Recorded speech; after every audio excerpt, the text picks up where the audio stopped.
Today in the Dad Bod workshop we're going to change the front subframe mounts of a Mercedes 1970 220 W115. We're going to use a Phoebe Bilstein kit, it's the original supplier, and in the kit we have four everything. Four subframe mounts and all the hardware that goes with it. Let's get started.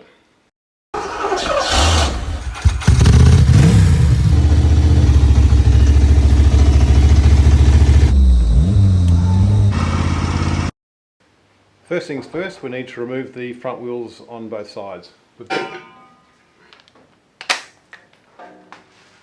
For these wheels on this one, we need a 17mm socket.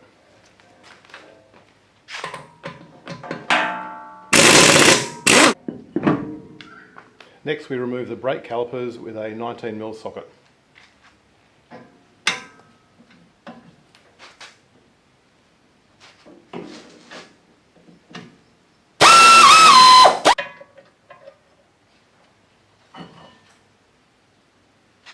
We just hang the brake caliper so we don't damage the line up here. The next step is to take the bottom of the shock off. So we've got two bolts in under here, size 13. Before we take the shock bolts off the bottom, we need to make sure that this suspension arm, the lower suspension arm, is supported so the whole wheel just doesn't drop down too quickly.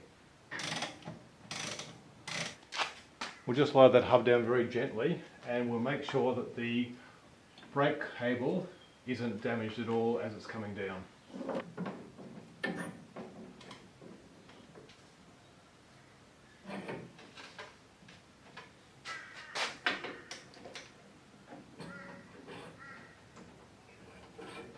And next we remove the subframe bolts for the front and then we'll lower the jack to see how much room we have to replace them.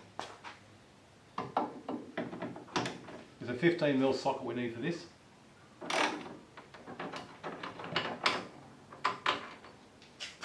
Onto the left hand side.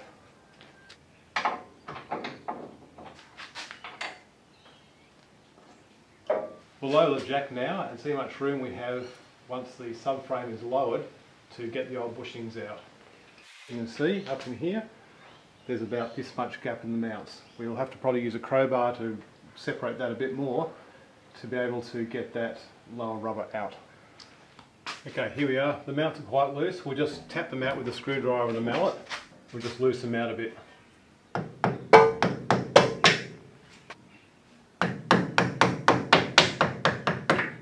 We need to increase the gap here by about ½ a centimetre to get that subframe mount out.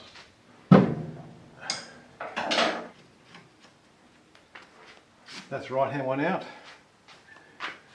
Up here is a locating clip which holds the bolt up the top in place. Next step's to take that out and then you can pull out the top bolt a little bit towards the centre of the car, flat bit to the outside of the car, and it's smooth on top and underneath is where it's got the lug. That's how it goes in like that. Remember, we'll just clean up the area in here and install the new ones. New bushing, a new cap that goes on top of that, and that'll sit down. There's a lug on the top here that faces outwards, so out towards the side of the car, and it'll just sit down in here like that. A new bolt, a split washer at the bottom, then the metal washer, then the rubber washer, that'll go up there like that, and then this clip here will sit up in through the hole there. Now to help the mount go in, you need to lubricate around the sides of the rubber.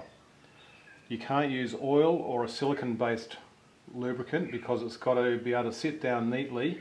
You need a water based lubricant, that's what they ask in the manual. The best water based lubricant which is available is just personal lubricant.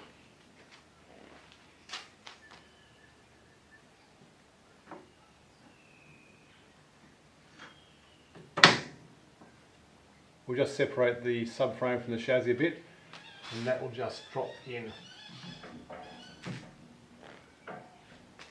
Okay, and that's just dropped in here, so that's a new one in.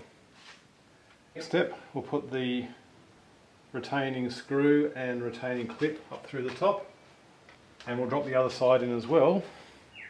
Okay, the new bushings are now in place, so what we'll do now is raise the subframe back up again, clear this gap here, so it's no longer there, and we'll screw in the bolt.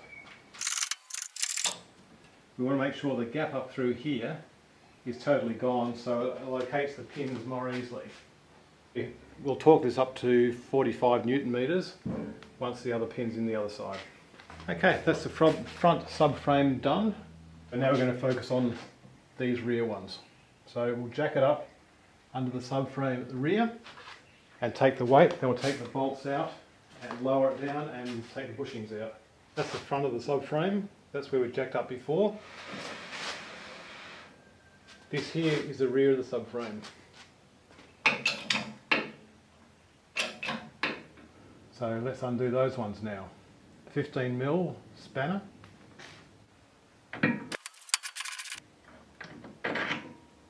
And onto the left one.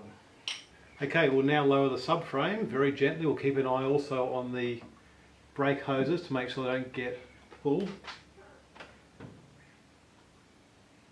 Just with the rear mounts, it's a very similar situation to the front mounts. You need to use a big bar and lever this part down and try and get that bushing out. It's not easy, but it's doable. This last bushing up here was the one that was collapsed, and it was very stubborn to get out. What we had to do basically was get a crowbar in here and pull that down. I've had to loosen off the front bushings here to give me a bit more movement in getting this arm down to get that gap to increase. So now on to putting the new bushings in. So we need to lube those up. We need another 50mm here to be able to get this in. So what we're going to do is get one person to use the crowbar and pull this down, and I'll try and whittle that in. So see how we go.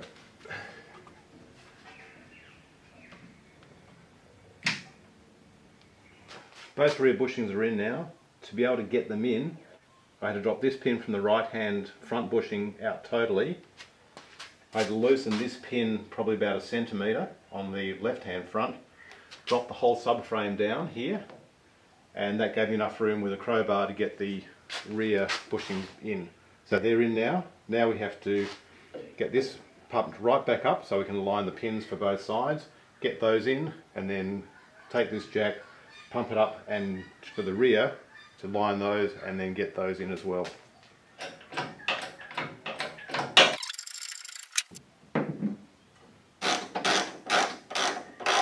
Okay, all the pins are now located and we've tightened them hand tight. We'll now torque them up to 45 Newton meters.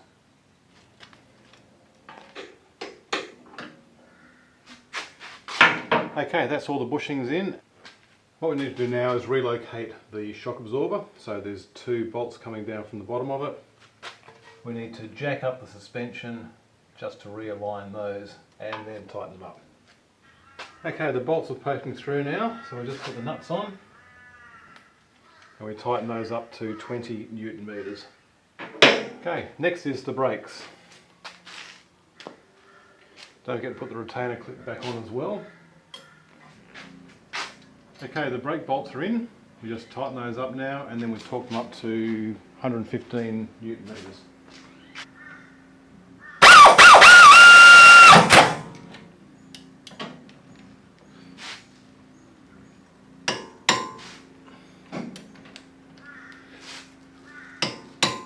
It's just worth noting, when the brakes have been off, the pad's not necessarily going to contact with the disc straight away. So you might want to pump the brakes a couple of times just to make sure you've got brakes before you start going for a test drive. We'll now put the wheels back on.